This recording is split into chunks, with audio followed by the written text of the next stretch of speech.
आज हमारी on page SEO series का फोर्थ पार्ट है। आज हम देखने जा रहे हैं हेडिंग्स। हेडिंग्स क्या होती है? जब भी आप कोई आर्टिकल पढ़ते हो ऑफलाइन या ऑनलाइन, ओके, न्यूज़पेपर पढ़ते हो, तो वहाँ पर बड़े बड़े टेक्स्ट लिखे रहते हैं और हेडिंग्स का काम ही यही होता है कि आपको एक स्ट्रक्चर प्रोवाइड करना, आपको जो भी कंटेंट दिया जा रहा है उस अच्छे से समझाने का काम करते हैं हेडिंग्स। और इसमें हेडिंग 1, हेडिंग 2, हेडिंग 3, ऐसे कई हेडिंग्स हैं जो कि हम आगे जानेंगे। तो बेसिकली जो मोटा मोटा जो हम बात करें, हेडिंग्स एक उस पेज या उस कंटेंट को स्ट्रक्चर देने का काम करती है। और जो टॉपिक लिखा जा रहा है ना, जिस भी चीज़ का इंफॉर्मेशन आपको दी जा रही है उसको अच्छे से इन्हांस करने का काम करती है हेडिंग्स। जब भी हम न्यूज़पेपर पढ़ते हैं तो हम पूरा न्यूज़पेपर नहीं पढ़ते हैं, हम सिर्फ हेडिंग्स पे फोकस करते हैं और हेडिंग्स को हम पढ़ लेते हैं। वैसे ही अप्लाई होता है ऑनलाइन पे भी। हम ऑनलाइन भी कोई भी आर्टिकल पढ़े या कोई भी जो भी प्रोडक्ट लेना चाह रहे हैं, हम कोई भी सर्विस लेना चाहते हैं, तो हम पूरा कंटेंट नहीं पढ़ते हैं, हम हेडिंग्स पे बहुत ज़्यादा रिलायबल होते हैं। आपके पेज की स्ट्रक्चर देने का भी काम करता है। आगे हम चले, एक कंफ्यूजन होता है टाइटल और H1 के बारे में। टाइटल भी पेज के टॉपिक को बताने का काम करती है और H1 भी उस कंटेंट या उस पेज के टॉपिक को बताने का काम करती है। ओके, तो दोनों क्यों ज़रूरी है? एक भी रख सकते थे, बट इसमें थोड़ा सा डिफरेंस ये है। टाइटल आपके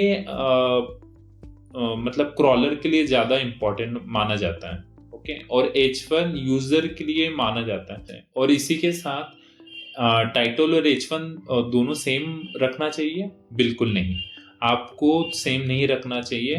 इसे आप सिमिलर रखो तो चलेगा, बट आप इसको कभी भी सेम नहीं रखोगे। ठीक है, अब नीचे आएंगे और हेडिंग्स एसईओ में भी बहुत ज़्यादा इम्पोर्टेंट रखते हैं। जैसे कि एसईओ पर्सन का काम ये है कि आपको गूगल के लिए, मतलब क्रॉलर के लिए काम करना पड़ता है और यूज़र के लिए काम करना पड़ता है। जो यूज़र आपकी वेबसाइट पे आ रहा है और जो क्रॉलर आपकी वेबसाइट पे आ रहा है, तो वेबसाइट को ठीक रखने का काम वो क्रॉलर के लिए हो या यूज़र के लिए हो, वो एसईओ का काम है। ओके, अब एसईओ जब भी क्रॉलर आता है, कंटेंट में आपका टाइटल देख लेगा, है ना, उसके बाद जो इम्पोर्टेंट होता है उस टाइटल के हिसाब से वो कंटेंट लिखा गया है या नहीं, उसको समझाने का काम करते हैं हेडिंग्स। तो हेडिंग्स को ऑप्टिमाइज रखना ये बहुत ज़्यादा इम्पोर्टेंट भी है और चैलेंजेस भी है।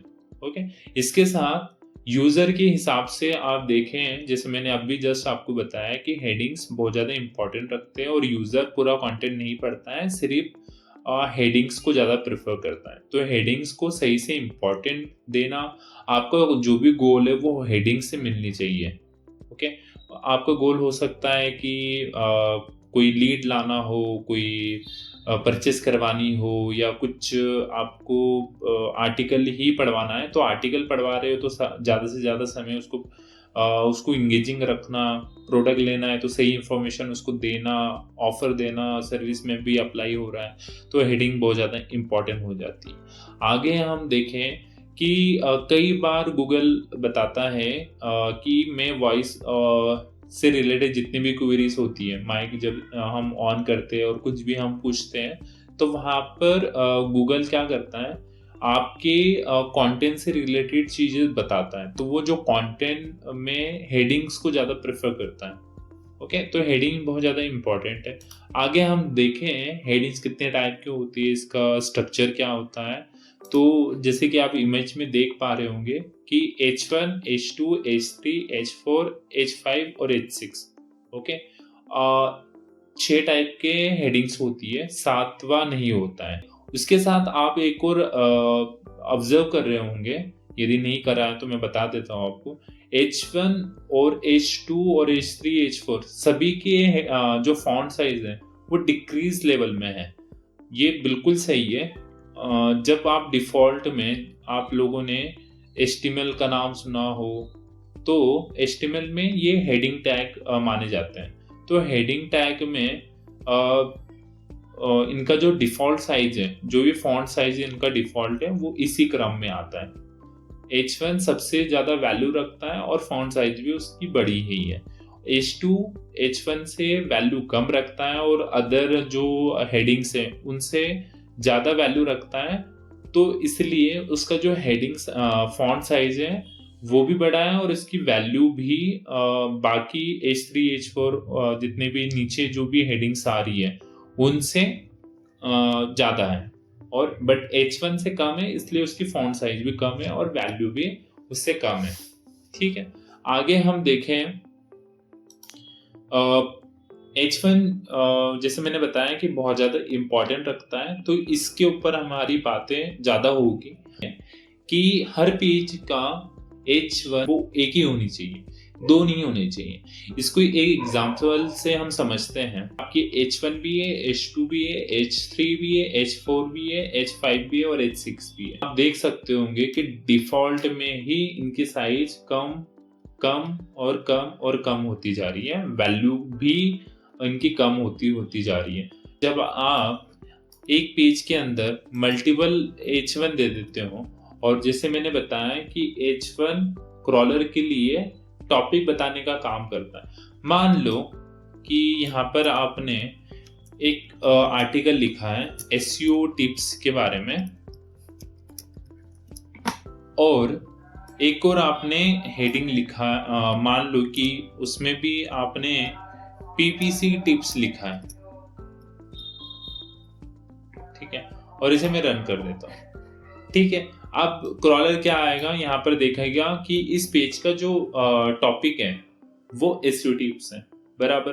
अब क्या होगा कि क्रॉलर को जो भी इंफॉर्मेशन मिलनी चाहिए, जो भी स्ट्रक्चर मिलना चाहिए, वो SEO टिप्स से रिलेटेड होना चाहिए, है ना। फिर आपने एक और टॉपिक डाला कि PPC टिप्स, तो इसमें इशू ये आ गया कि SEO और PPC डिफरेंट होते हैं, है ना। तो क्रॉलर कंफ्यूज हो सकता है, इसलिए H1 एक ही होता है।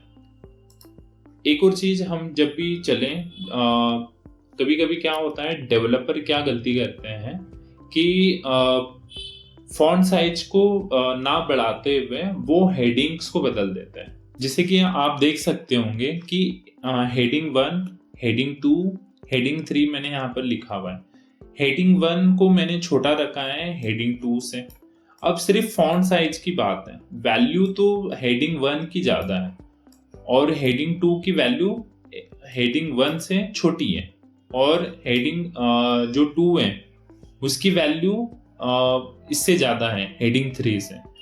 बट जब भी आप देख सकते होंगे कि फॉर एग्जांपल आपने हेडिंग 2 को ऊपर रख दिया और फॉन्ट साइज में भी वो बड़ा है ना, यूजर को बता रहे हो, और आपका जो H1 है वो छोटा रख दिया और ये बीच में और नीचे आ रहा है। तो अब क्या होगा, मान लो जो क्रॉलर है, माना कि आपने इसको हेडिंग 1 दिया, लेकिन इसको इसकी फॉन्ट साइज कम दिख रही है और इसका जो प्लेसमेंट है वो भी नीचे है, तो क्रॉलर क्या करेगा ऑटोमेटिकली, है ना, या कंसिडर करेगा हेडिंग 2 को एज अ हेडिंग 1। ओके, तो ये कभी कभी इशू आने लगता है। तो क्या करना पड़ेगा कि जो हेडिंग 1 है, इन सभी हेडिंगों में से बड़ा उसको दिखाई देना चाहिए, उसका प्लेसमेंट भी सही होना चाहिए, तभी क्रॉलर उसको कंसिडर करेगा एज अ हेडिंग 1। ओके, आगे हम देखें कि कॉमन इशू होता है हेडिंग्स की जो स्ट्रक्चर है वो बिगड़ जाता है। ओके, एग्जाम्पल हम लेके चले, जैसे कि यहाँ पर मैंने लिखा है H1, H2 और H4 और H2, H4, H5। ओके, हो सकता है कि स्ट्रक्चर दिखने में प्रॉब्लमेटिक नहीं है, लेकिन इसमें एक प्रॉब्लम है। प्रॉब्लम ये है कि आपने H1 यूज करा, बढ़िया है, आपने H2 यूज करा, बढ़िया है, लेकिन जो H3 है ना, वो आपने यूज नहीं करा, आपने डायरेक्टली H4 यूज कर लिया, जो कि गलत है। किसके लिए गलत है? क्रॉलर के लिए। क्रॉलर एक मशीन है और उसको पता है कि यहाँ पर इशू ये है, H1 के बाद H2 आता है और H2 के बाद H3 आता है और H3 के बाद H4 आता है ना। तो ये गलती है कि आपने H3 को मिस कर दिया और डायरेक्टली आपने H4 को यूज कर लिया, तो ये गलती है। इसे आपको ठीक करना पड़ेगा, है ना, आपके स्ट्रक्चर को सही रखना पड़ेगा। तो कभी कभी ये होता है कि H1 के बाद डायरेक्टली H3 यूज हो रहे हैं, है ना, तो ये कोई प्रॉब्लम नहीं है, आप ऐसा यूज कर सकते हो। बस क्रॉलर ये देखना चाह रहे हैं कि भाई आप H1 यूज कर रहे हो, H2 यूज कर रहे हो और उसके बाद डायरेक्टली H4 यूज कर रहे हो, तो मिसिंग क्या है, H3, तो वो आप मत करिए। और यदि इससे पहले मतलब H1 से पहले आप H2 या H3 यूज करना चाहते हो तो ठीक है, कोई ये बड़ा इशू नहीं है, आप ऐसा कर सकते हो। और एक और कि भाई जब भी आप आर्टिकल लिखते हो तो ये पूछा जाता है, ये कॉमन इशू है कि हमें कितने हेडिंग तक आपको यूज करना चाहिए, या सर्विस पेज हो गया या प्रोडक्ट के लिए हो गया। तो इस केस में जब आपका जो इंडस्ट्री है वो बहुत ज़्यादा रिसर्च वाला नहीं है, तो आप H1 से लेकर H3 तक आप यूज कर सकते हो, है ना। जब आप रिसर्च वाला ज़्यादा इंडस्ट्री है तो उस केस में आप H4 तक चले जाओ, बट उसके अलावा भी कंसिडर नहीं करा जाता है कि आप H5 और H6 तक यूज़ करो। तो बस आप H1 से लेकर H3 तक यूज़ कर लो, बहुत हो जाएगा। इसके अलावा हम लेके चले how to use H2s। H2s को यूज़ करने के लिए आप नेचुरली उसमें कीवर्ड आप ऐड करो, ओके, और जो भी आप लिख रहे हो H2s में वो उसका ऑर्डर सही से आना चाहिए। एग्जाम्पल आप लेके चलो, जैसे कि how to learn SEO fast, okay, तो आपने पहले बेसिक चीज आपने पूछ ली, फिर उसके बाद टूल्स आपने बता दिए। तो इस तरीके से और भी आप H2s डाल सकते हो, कोई अच्छी मतलब कि कोई इशू नहीं है। और उसमें आप नेचुरली कीवर्ड ऐड करो, जैसे कि यहाँ पर SEO ऐड नहीं है, लेकिन कोई बात नहीं, आपने पहले वाले जो H2 हैं उसमें आपने यूज कर लिया, कोई दिक्कत नहीं है, ठीक है, नेचुरली आना चाहिए। ऐसा जरूरी नहीं है कि हर H2 में आपका कीवर्ड होना ही होना चाहिए। आपने पहले H2 में आपने कीवर्ड दे दिया, आपने सेकंड वाले में नहीं दिया, कोई बात नहीं, थर्ड वाले H1 है, H2 है, तो आप वहां पर यूज कर सकते हो। आगे हम चले H3 में, जब भी आप H3 से H6 तक आप यूज कर रहे हो, ओके, तो मेक श्योर करना कि आपका जो H2 के अंदर आपका H3 आना चाहिए, है ना। उसको आप जो टॉपिक्स हैं उसको और इनहांस करने का काम करती है। जैसे कि ये H2 है, okay, basic of SEO, okay, इसके अंदर इस टॉपिक को इंक्रीज करने का काम करती है H3, जैसे कि what is the on page SEO, of page SEO, इस तरीके से। आई होप ये आपको समझ आ गया होगा। और जैसे मैंने बताया कि H4 से H6 जब आपका डीप रिसर्च हो तब ये आपको यूज करना है, नहीं तो नहीं यूज करना है। यदि आपका H3 जो हेडिंग है वो कीवर्ड रिसर्च टूल है, ओके, और उसका जो H4 होगा वो फ्री टूल्स होगा। आगे हम बढ़ते हैं। इनका HTML स्ट्रक्चर इस टाइप का रहता है, H1 और H2 और H3, ये आपने अभी जस्ट देख ही लिया होगा यहाँ पर कि यहाँ पर आपका H1 लिखा है और H2 लिखा हुआ है और इनके फॉन्ट साइज भी। एक एग्जांपल लेके चलें, जब आप इनकी फॉन्ट साइज आप बढ़ा दो, जैसे कि मैं यहाँ पर बढ़ा देता हूँ इसकी फॉन्ट साइज, और H2 की भी फॉन्ट साइज बढ़ा लेता हूँ, और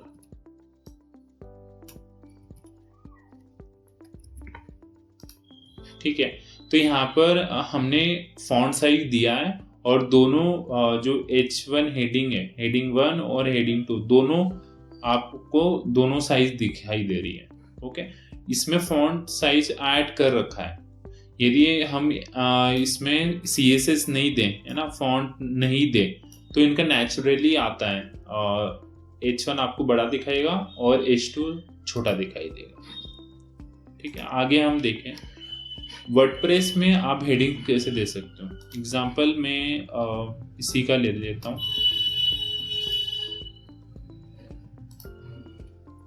ओके, यहाँ पर जो ऐड टाइटल बोल रहा है, ये मेटा टाइटल नहीं होता है, ये H1 ही होता है। तो जैसे कि मैं यहाँ पर ऐड कर देता हूँ